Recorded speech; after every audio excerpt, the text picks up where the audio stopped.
কিছু ব্যক্তির সাথে, তাও বৈঠকের উদ্দেশ্যে নয়, কোনো এক ভিন্ন দাওয়াতে তারা গিয়েছিলেন, সেখানে এই বিষয়ে আলোচনা করেছেন। হুজুর, শেষ প্রশ্ন, অনেকে বলছে যে দুইবারের বেশি প্রধানমন্ত্রী হওয়া যাবে না, এই প্রস্তাব রেখেছেন, আপনারা এটাকে কিভাবে দেখেন? দেখেন, আমি মনে করি একবারের প্রধানমন্ত্রীও যদি এই শেখ হাসিনা মার্কা হয়, তাহলে একবারও আমরা সেই প্রধানমন্ত্রীকে চাই না।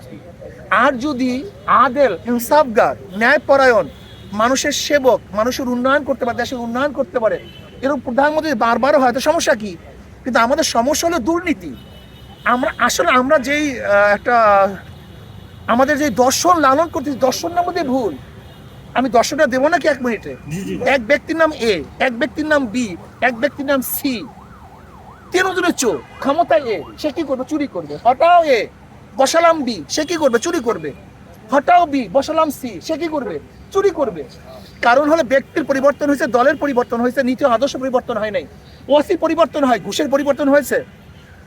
আপনার এসপি পরিবর্তন হয়, ঘুষের কি পরিবর্তন হয়েছে? কারণটা কি? চেয়ারের পরিবর্তন হয়, লেকিন আদর্শ পরিবর্তন হয় না।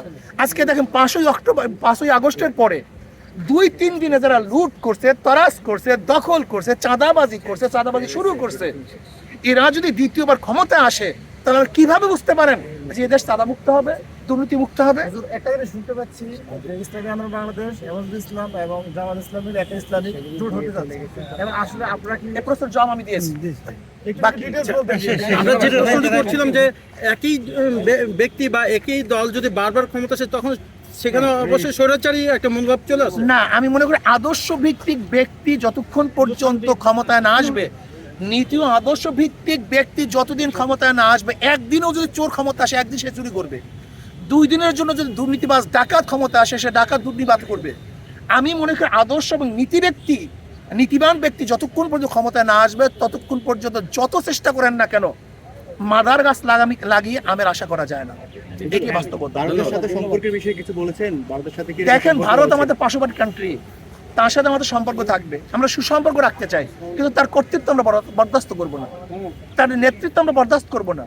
আমাদের অভ্যন্তরীণ কোনো বিষয়ে হস্তক্ষেপ করবে, এইটা আমরা বরদাস্ত করব না। ভারতের পররাষ্ট্রমন্ত্রী বলেছে, জয়শঙ্কর বলেছে যে আমরা বাংলাদেশের সাথে সুসম্পর্ক করতে চাই। এটা তো বলবি, এটা তো তার দায়িত্ব। আমরাও তো সুসম্পর্ক করতে চাই, কিন্তু তার কর্তৃত্ব নেতৃত্ব চাই না, তার দাসত্ব আমরা চাই না।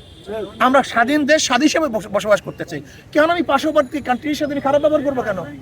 এটা তো আসলে সুসম্পর্ক রাখাই তো ভালো, কিন্তু আমাদের পানি বন্ধ করে দেবে, আমাদের ফ্রি রোড নিবে, আমাদের নৌ টার্মিনালগুলি ব্যবহার করবে, এটা আমরা চাই না। এখানে 10 লক্ষ লোক কাজ করবে, আর আমাদের লোক বেকার থাকবে, এখান থেকে রেমিডিস ভারতে পাঠাবে। দেখেন 90%, আজকে দেখেন তাদের জিডিপি সবচেয়ে কম, এই 30 বছরের মধ্যে জিডিপি তাদের সবচেয়ে কম। এর কারণটা কি?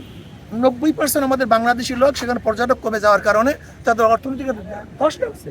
এটাই বাস্তবতা। সবাইকে ধন্যবাদ। আসসালামু আলাইকুম।